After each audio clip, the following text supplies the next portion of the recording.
বন্ধুরা আজকের ভিডিওতে থাকছে এরকম 3.7 ভোল্টের মিনি রিচার্জেবল ফ্যান ও ফ্যানের সার্কিট সম্পর্কে বিস্তারিত আলোচনা।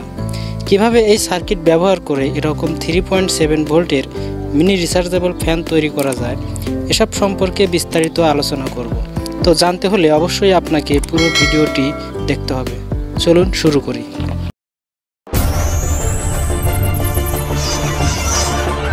আমার হাতে যে সার্কিটটি দেখতে পাচ্ছেন এটাই হলো সেই 3.7 ভোল্টের ফ্যানের সার্কিট। দেখতে পাচ্ছেন সার্কিটের এখানে রয়েছে একটি microSD পোর্ট, যার সাথে microSD পিন লাগিয়ে সর্বোচ্চ 5 ভোল্ট পর্যন্ত পাওয়ার দেওয়া যাবে।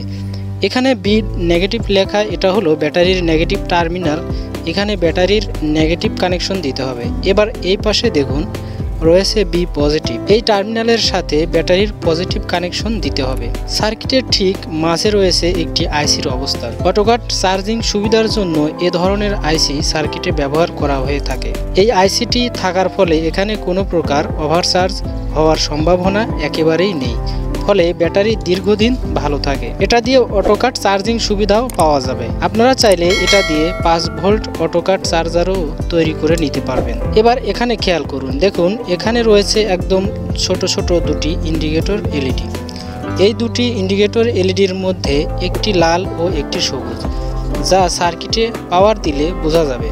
একটু পরে সেটা টেস্ট করে দেখব, আশা করি ততক্ষণ সাথেই থাকবেন। এখানে লাল এলইডিটি হলো চার্জিং সিগন্যাল আর সবুজ এলইডিটি হলো চার্জ ফুল। ব্যাটারিতে চার্জ ফুল হলে লাল এলইডিটি বন্ধ হয়ে সবুজ এলইডিটি জ্বলে ওঠে। এতে বোঝা যায় যে ব্যাটারিতে চার্জ ফুল হয়ে গেছে। এপাশে দেখতে পাচ্ছি একটি 5mm বাল্ব, এটা দিয়ে টর্চ লাইটের সুবিধাও পাওয়া যাবে। এবার সার্কিটের সাথে লাগানো এখানে একটি একটি করে দুই পাশে দুইটি পুশ সুইচ লাগানো আছে। এখানে বাম পাশের সুইচটি হলো মেইন পাওয়ার সুইচ, এটা দিয়েই সার্কিটটি অন করতে হবে, এবং অপর একটি হলো ফ্যানের স্পিড কন্ট্রোল ও লাইট কন্ট্রোলের জন্য। এবার এখানে দেখুন একটি সকেট লাগানো রয়েছে, এটা হলো মোটরের আউটপুট সকেট। এখান থেকেই মূলত ফ্যানের যে মোটর রয়েছে সেটাতে কানেকশন দিতে হবে। এবার এই পাশে দেখুন রয়েছে তিনটা ছোট ছোট এলইডি। এখানে এই সুইচটি যখন প্রেস করা হয় তখন এই এলইডি গুলো জ্বলে। প্রথমবার সুইচে চাপ দিলে ফ্যান চালু হবে আর প্রথম এলইডি জ্বলবে আর ফ্যানটি ঘুরবে লো স্পিড। দ্বিতীয় প্রেসে দ্বিতীয় এলইডিটি জ্বলবে, দ্বিতীয় এলইডি মানে মিডিয়াম স্পিড, আর তৃতীয় প্রেসে 3 নম্বর এলইডি জ্বলবে আর ফ্যানটি ঘুরবে ফুল বা হাই স্পিডে। আর চতুর্থবার প্রেস করলে সামনের এলইডিটি জ্বলবে। তো এটাই ছিল মোটামুটি সার্কিট সম্পর্কে ধারণা। এবার চলুন দেখি কিভাবে এই সার্কিটটি দিয়ে ফ্যান তৈরি করা যায়।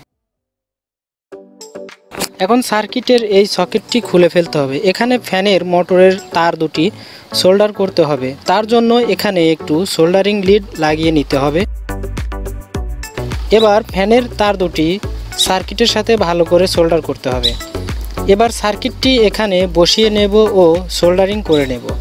সার্কিটটি যেখানে বসিয়েছি তার অপর পাশে রয়েছে ব্যাটারি কেস, আর ব্যাটারির দুটি নব এপাশে বের করা আছে, সুতরাং সেই নবের সাথেই এখানে সোল্ডারিং করা হচ্ছে। এবার অপর পাশে ব্যাটারিটি লাগিয়ে নিতে হবে। ব্যাটারি লাগানোর সাথে সাথে দেখুন সার্কিটটি চালু হয়ে গেছে। এখন এই সুইচটি চাপ দিলে দেখুন ফ্যানটি ঘুরছে। প্রথম চাপে একটু আস্তে ঘুরবে, তারপর দ্বিতীয় চাপে একটু জোরে, এটা হলো মিডিয়াম স্পিড, এবং তৃতীয় চাপ দিলে ফ্যানটি সর্বোচ্চ স্পিডে ঘুরবে। এ ধরনের ফ্যানে চমৎকার বাতাস অনুভব হয়, এবং চতুর্থবার চাপ দিলে লাইটটি জ্বলবে। এখন সার্কিটের সাথে চার্জার কানেক্ট করে দেখব কি হয়। দেখুন চার্জার কানেক্ট করার সাথে সাথে চার্জিং এলইডিটি জ্বলে উঠেছে, তার মানে চার্জ হচ্ছে, আর ফুল চার্জ হয়ে গেলে সবুজ আলো জ্বলবে।